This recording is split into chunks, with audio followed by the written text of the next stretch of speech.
You know, after you've survived an abusive relationship, you'd think the whole world would open up. But for so many, the hardest place to leave is your own front door. It's a really common experience, but it's also deeply misunderstood.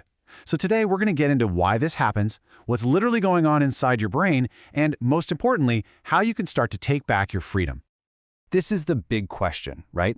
And if this feels like your story, I just want you to know you are so far from being alone. This has nothing to do with being lazy or suddenly becoming antisocial. It is a deep, powerful trauma response, and in this explainer, we're going to unpack exactly what that means. So, first things first, we have to talk about the new role your home takes on. See, it stops being just a house. It's not really about hiding from the world.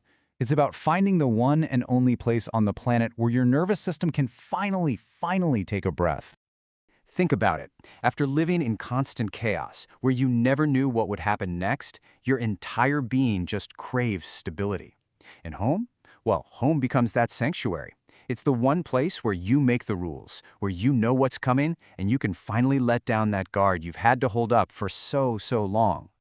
And what happens is this huge split in your mind. You've got these two worlds. Inside your home, it's predictable, it's controlled, it's safe. But the outside world, that starts to feel like a minefield. The abuse just shredded your ability to trust other people, and maybe even worse, to trust your own judgment. So every little interaction out there feels like a huge risk. It just feels safer to stay in. Now, this whole experience is often tied to agoraphobia, but probably not in the way you've heard. It's not just a fear of, wide open spaces. It's really the fear of being in a situation where you can't easily escape, or where help isn't available if things go wrong.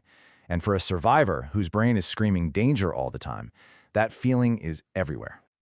Okay, so now let's get into the science of it, because this is so important. This is a real biological response. I promise you, this is not all in your head. It's a physical process happening in your body. So here's the chain reaction. The moment you even think about leaving the house, your amygdala, that's your brain's little smoke detector, it just starts screaming, "Danger! Danger!" That immediately tells your hypothalamus to flood your body with stress hormones. We're talking cortisol, adrenaline, the works. And here's the real kicker. Your prefrontal cortex, the logical, rational part of your brain, just gets shoved aside. It basically goes offline. You are physically in survival mode. And with that rational brain on a coffee break, your mind just starts spinning out. It runs through every single worst-case scenario. Why? Because the abuse trained it to expect the absolute worst from people. This isn't you being negative. It's your brain desperately trying to protect you from getting hurt again. Please, if you hear anything today, hear this. If this is what you're going through, you are not weak. This is not some flaw in your character. It is a brilliant, powerful survival mechanism that your mind and body built to get you through an impossible situation. Now, to really understand how this gets wired in, let's look at a personal story. It shows just how trauma from both inside and outside the home can forge this very response. This quote, wow, it just hits so hard. For this person, home life was its own kind of hell, full of narcissistic abuse. But the bullying he faced outside was so vicious and so unpredictable that the familiar hell at home actually felt safer. He knew the patterns there. He knew how to hide, how to survive it. The outside world, no rules, no predictability. So you see this devastating cycle it creates.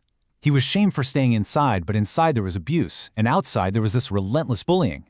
It's like every force in his life was screaming the same message into his nervous system. Home, even with all its own dangers, is the only place you can even begin to manage. Okay, understanding the why is absolutely huge, but here comes the most important part. Knowing that you do not have to live this way forever. So, let's talk about how to move forward. Healing really comes down to these three things working together. And it has to start with self-compassion. I mean, really getting it deep down that this is a trauma response, not something wrong with you. Once you have that, then you can start gently working with controlled exposure and actively regulating your nervous system. A key idea here is what therapists call expanding your window of tolerance. This is not about just throwing yourself into a terrifying situation and hoping for the best. No way. It's about gently, and in a way that feels safe to you, pushing the edges just a little bit. It's about proving to your nervous system, hey, see, we can handle this. So where do you even begin? You start small, like comically small. Maybe today's goal is just to make eye contact with the person at the checkout counter. That's it. Maybe next week it's saying hi to a neighbor as you get the mail. The whole point is to build momentum with tiny, manageable wins that slowly teach your brain that the world can be safe again. All right, as we start to wrap this up, there is one final, absolutely critical message that I really need you to hear and let sink in. It is time to rewrite that inner story you've been telling yourself. That old belief that says, I'm lazy or antisocial. Let's replace it with the truth. My mind is doing its job to protect me. The feeling that I am broken? Nope. The truth is, I am a survivor. And that heavy feeling that it's my fault? The truth is, it's a biological response to trauma. This is it. This is the takeaway.